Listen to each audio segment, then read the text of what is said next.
Hello, welcome back. It's 2023 and I am Larissa Davis, immigration attorney, and I love movies. So on my channel, I've got this space sort of cut out just to talk about immigrant stories in film. If you're new here, welcome. And if you are already a subscriber, hey, welcome back. And thank you so much for subscribing, liking, and watching my videos.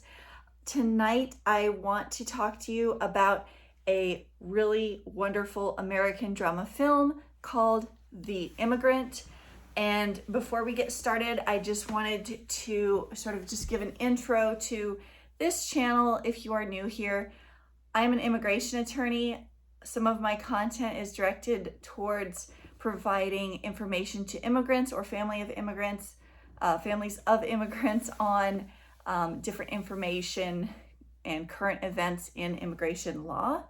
But over the course of the time I've represented immigrants, I've also learned that many people have learned the English language and developed their ideas and concepts of America through film. And so I thought it would be a fun and interesting thing to delve into immigrant stories as they are portrayed in movies and talk about those stories. So I review all kinds of movies. Some are in English, some have subtitles, some are comedies, some are serious and dramas, and everything in between, stretching across different cultures and societies within the American immigrant experience. So if you are watching and you want to share a movie that you think I should watch, I will be happy to look it up, watch it if I haven't seen it yet, and review and talk about some of the immigrant issues that come up in the movie on this channel. Okay, so tonight's movie is called The Immigrant. I don't know how I haven't seen this movie or come across it. I've been doing Monday night movie nights every Monday for I don't know how many months, but I have not come across this movie, and I didn't see it or remember when it came out in 2013. It's got a great cast of characters and actors. And so I was surprised when I came across it tonight, because typically either I'll find movies that I haven't seen before and they interest me based on the plot or whatever I read about them, or there are movies I've already seen, I love them, I love the story, I love the actors, and I just want to talk about it on this channel. This one, I don't know. I've never heard of it. I've never seen it. I don't know how until just recently within this upcoming video today that I'm showing. The Immigrant, 2013. It's rated R. It's an American drama film, and it's got Joaquin Phoenix as one of the main actors in the film. I love Joaquin Phoenix. I personally think he's one of the greatest actors. He has played weak characters, strong characters, just villains, and just all kinds of different people, and he's done such an amazing job in all of the films I've ever seen him in, and I've seen him in several. I love his style of acting, comedy, drama, serious, sci-fi, whatever it is. I think he's just amazing. I think he's such a talented actor. And so I was really excited when I saw him on the cover of this, but I didn't know that Jeremy Renner is also in it. And he is a fantastic actor. He was in American Hustle, The Hurt Locker, a lot of action movies. And right before I started watching this, I was on the internet and I saw a headline that said Jeremy Renner was in a serious accident today or yesterday with a snowblower where he lives in, I think, Reno, Nevada, and suffered from a severe blunt trauma to his chest. And I don't know the details, but I just read a little bit on that, and he happened to be in this movie tonight that I watched. Not sure what happened there, but the article that I read said he was in a critical condition or stable condition, but it was pretty serious. So just someone's keeping your prayers. It sounds like it's pretty bad. Okay, so getting into the actual story of The Immigrant. This story takes place in 1921 in New York, and a Polish immigrant comes over with her sister, and they're headed to Ellis Island. This movie, by the way, just to back up a little bit, phenomenal acting. It had some awards, or it was at least recognized within the Cannes Film Festival. It got the official selection in both Cannes and the 51st New York Film Festival. So those are some of the, I guess, accolades. It was directed by James Gray, and the other main actor or actress is the main character, Ewa, and she's played by Marion Cotillard. I might have butchered her name. I don't know. I think she's in a lot of maybe lesser known movies than her counterparts in this film, but she still just put it on and did a tremendous job. Incredible acting by everybody in this film.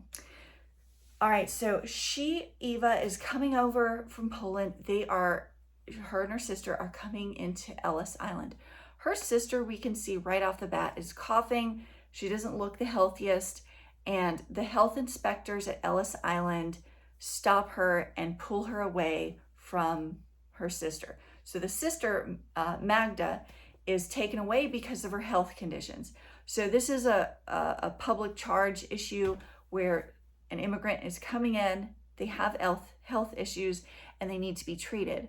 And so the health officers tell Ewa that her sister's going to be put off into this medical infirmary part of Ellis Island and taken care of, and she's going to be there basically for 6 months. So that's a pretty long time to be, in a quarantine. We just all went through quarantine situations in 2020 with COVID, and some parts of the country longer than that. So you can imagine being in one place, one hospital, one building for 6 months, and how difficult that must be. But Ewa knows that she must do whatever she can to survive and to help her sister. And so when she is about to be deported, a gentleman, a man comes up, and it is this man. We learn Bruno, who's played by Joaquin Phoenix, and he is able to get her off of Ellis Island into New York with him, and he seems like he's going to be able to help her. One of the things I love about this film is how the characters evolve and develop. It kind of keeps you guessing in how the story will unfold. You don't really know whether Bruno is a sincere good guy. Is he a good guy, or is he a bad guy? Or is he maybe a mix of both, as so often many people are? And so he comes into this story as this seemingly kind-hearted gentleman who's going to help her. As an immigrant who's vulnerable, has an aunt and uncle in New York, and other than that, we don't know of any other family members that she has. Very little, power, and certainly little or no money. I believe she had no money, and it's 1921 in New York. How is she going to communicate with her family? I mean, she's extremely vulnerable. This is very common even today in 2023 with immigrants. I spoke to an immigrant from a country in Europe, and I spoke to immigrants from some other countries in Central America just in this past week, all with different stories and situations, but something that's common is this vulnerability to the dangers that just are inherent in coming to the United States, especially if they're coming through the US-Mexico border, or otherwise through means where somebody seems to be helping them, and then as time goes by, they learned that there's more to just somebody being nice and helping them, and that's just the unfortunate truth in some of these situations. So in this movie, Eva is taken in by this gentleman, Bruno. Bruno seems to have a family at first, but we learn pretty quickly that the woman and the child in his home are not what she thought, which at first seems like his wife and child. That's not the situation. So he is an entertainer, and he has all different kinds of women working for him, and Eva begins to learn through her own experiences with him what kind of entertainment he's providing, and it's directly to men. And she at first is really afraid and resistant, and she just wants to earn money and get some kind of help to get her sister off of Ellis Island and to rejoin her family, which in this case is her aunt and uncle I think they're in Brooklyn in New York. So the aunt and uncle in this story are at first welcoming to her when she's able to escape Bruno. He's falling down drunk. She learns what kind of business he's running, and even though she's welcomed by the aunt and the uncle turns out to become just this enraged, angry person who cares very much about his reputation, appearances, and he listens to what the rumors are about his niece, Eva, when she was on the ship coming over to America, which is basically that she was somehow acting in a way that was immoral and unacceptable, and so she's thrown out of their home. In this story, we see how women are used almost as a commodity, a way to make money. They are a resource. They are treated more like a ways or means to money than actual human beings.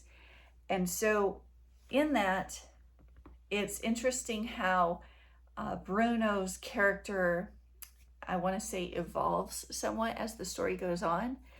But I want to point out that as immigrants coming to the United States, there are certain skill sets that everyone has. There are certain talents that everybody has. And sometimes those things can be almost preyed upon in a way that can be taken advantage of. Now, in this, we're talking about prostitution. That's what it comes down to in this movie. But there are other ways that immigrants can be taken advantage of, whether it's hard labor or just other skill sets and abilities that they bring to America, and then are basically mistreated, underpaid, or otherwise taken advantage of. I want to take just a step back from the movie to say, as an immigration attorney, that immigrants who do come to the United States, whether they're here on a visitor visa, or a worker visa, some kind of temporary status, or otherwise, who are employed by a U.S. employer and taken advantage of, can possibly be eligible for certain types of visas, such as the U visa or the T visa. I've assisted individuals in labor type cases, so fraud in labor contracting and other abuses that were made upon immigrants by an employer who took advantage of them. It could be anything from taking their money from them, overworking them, making them live in horrible conditions, and the like. In this day and age, 2023, having a person from another country come to the United States and then as an employer basically put them into a situation where they're selling their body and getting into prostitution is illegal, and then there's also issues of human trafficking, which are unfortunately ongoing in different parts of the world, including the United States. But there are certain visas and protections available to victims of these types of crimes. So this is supposed to be 1921 New York. So we're talking about over 100 years ago from this point in time. And this is what's going on. And so the main character, Eva, once she learns what's going on, her initial reaction is this pushback. But as the story goes on, her continued commitment to getting her sister out of Ellis Island turns into this survival mode where she just accepts at some point that this is the work that she's going to do if it means she can make money and she can use that money to help her sister. Because all along throughout the story, she is longing to be with her sister. She misses her sister. She's talking about her sister, and she just wants to be reunited and rejoined with her sister. And there's a line in the movie early on where Joaquin Phoenix talks about survival. He says, something along the lines of anything for survival, or what we would do to survive. And so as his character, goes on to develop into a more, I think, fully formed person, where we learn more about him and who he is, we learn there's sort of a different light on him, in that he may very well be doing exactly what he's doing for the sole purpose of survival. Let me know what you think. Do you think he's a villain? Do you think he's just surviving as this kind of entrepreneur in the situation he's in? We see how he's treated by the police officers later on in the movie, the names that he's called. And so, that in light of his prior conduct and then his final decision towards the end of the movie, what he does to help this character, did that change your point of view on who he is, what kind of character he is, and what he was ultimately trying to do? Obviously, making a living is important to people. You want to have money to eat, to have access to shelter, and be able to protect yourself, protect your family, and take care of yourself. So survival is a big theme in this movie. Okay, so something else I wanted to sort of touch on is the paperwork involved in the questions asked of immigrants, which we see initially at the Ellis Island scene, where Eva's coming through with her sister early in the movie. And then she gets to the house where Bruno is, and he has a stack of paperwork. Now, the immigration officer was asking her various questions. Those kind of questions are still the same kind of questions they ask immigrants today. Where were you born? Just different biographical information type questions. That still happens. But the biggest changes as the years have gone on, the decades have gone on, and the immigration system has changed, is that the questions get more complex, longer, and there's a whole lot more paperwork involved. So even forms that were filled out 5, 6, 7 years ago for a certain petition, those same forms today are several pages longer. A lot more questions, a lot more information being asked and requested. Of course, after 9/11 in 2001, the immigration system changed a lot with the creation of the Department of Homeland Security. So at this point in time, we see on the officer's hat, he's an inspector for immigration, and he's asking the questions right there. And one of the things he says to Eva is that her aunt and uncle's address doesn't exist, and it's not valid. How an officer in 1921 would even know that, I don't even know. Obviously, we learn later on as the movie goes on that was set up and he was paid off. But I mean, at the time, if you're an immigrant and you've got somebody in uniform, a U.S. citizen, authority figure telling you something, you're going to just listen to what they say, believe it. So that gets me to my next point. There are people in positions of power that don't always tell the truth. And specifically within, I'll say ICE, for example, Immigration, Customs, and Enforcement, I've come across these situations where there's an officer who doesn't tell the truth or gets an immigrant, especially somebody who doesn't speak English, to think one thing when the truth is something else. I don't want to get too much into that, but it is a problem. It is an issue. And there was actually an ICE officer, I believe it was an ICE officer, who was just arrested and charged with forcing immigrants basically to engage in sexual intercourse with him. And so there are people like that in the system, but that's not, I would say that's not common. And so unfortunately, does that happen? Yes, it does. In this situation, I think depicting an officer who is being deceptive is not totally unusual or out of the norm. In the movie, for that to have happened back then is very believable. Absolutely.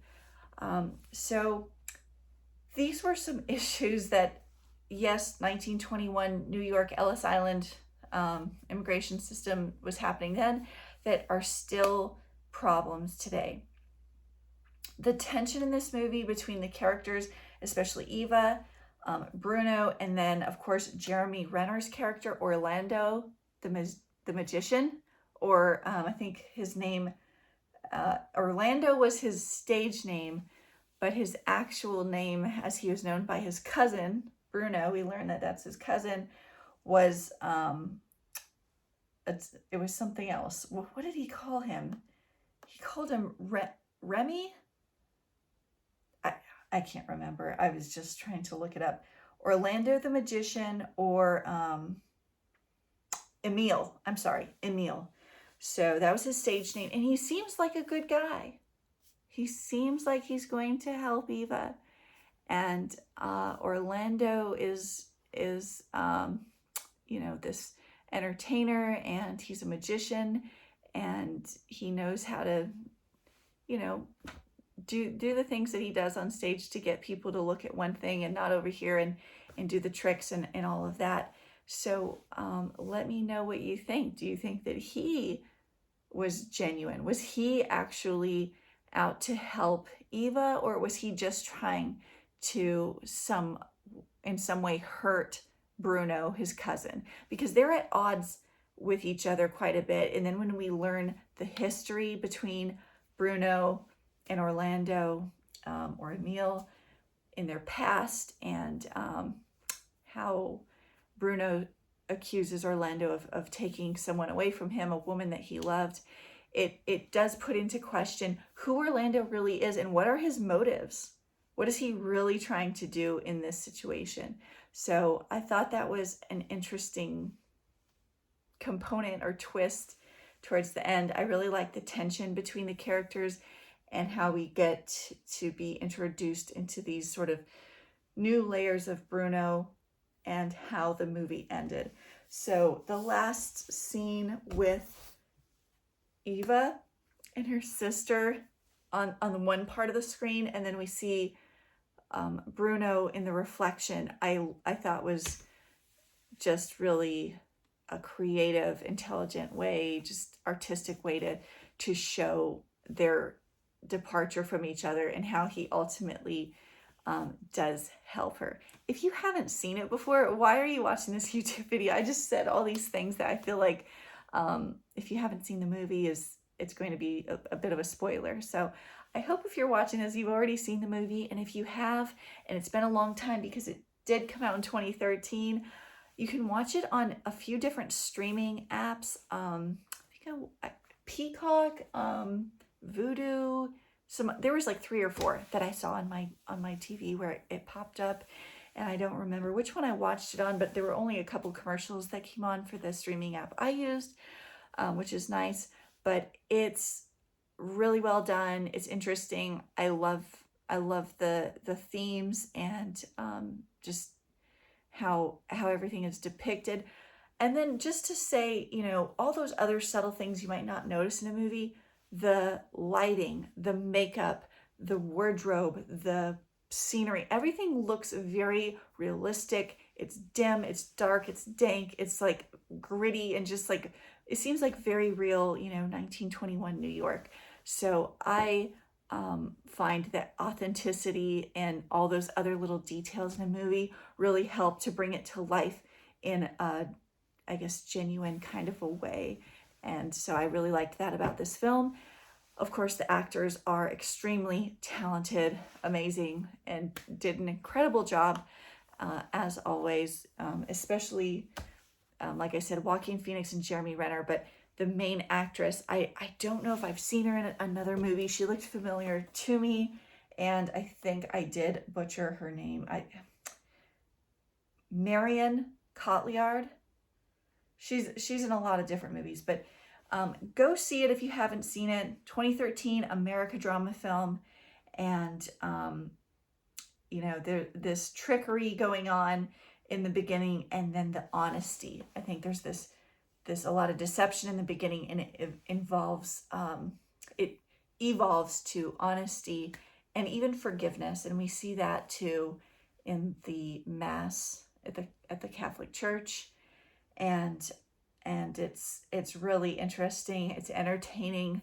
It's not very long. I feel like it kind of went by quick. And so I feel like this was a good, solid drama to watch. And it's New Year's, and there was a New Year's scene in this. So Eva's actually in the Ellis Island Detention Center during New Year's, and they put on a show.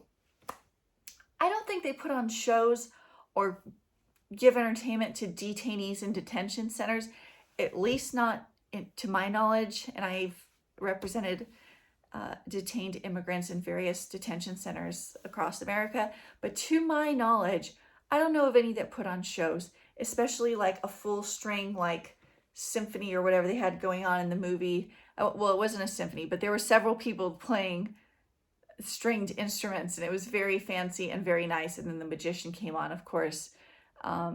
Orlando's character was at Ellis Island, and they put on a show for the detainees.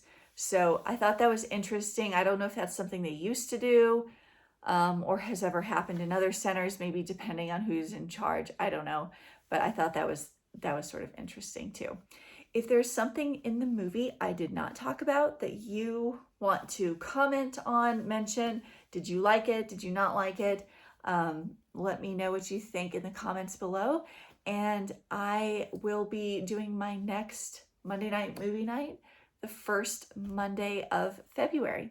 So thank you for watching, and share your ideas for any future movies that you would like me to watch and talk about on this channel involving immigrant stories. All right, thanks. Bye. See you next time.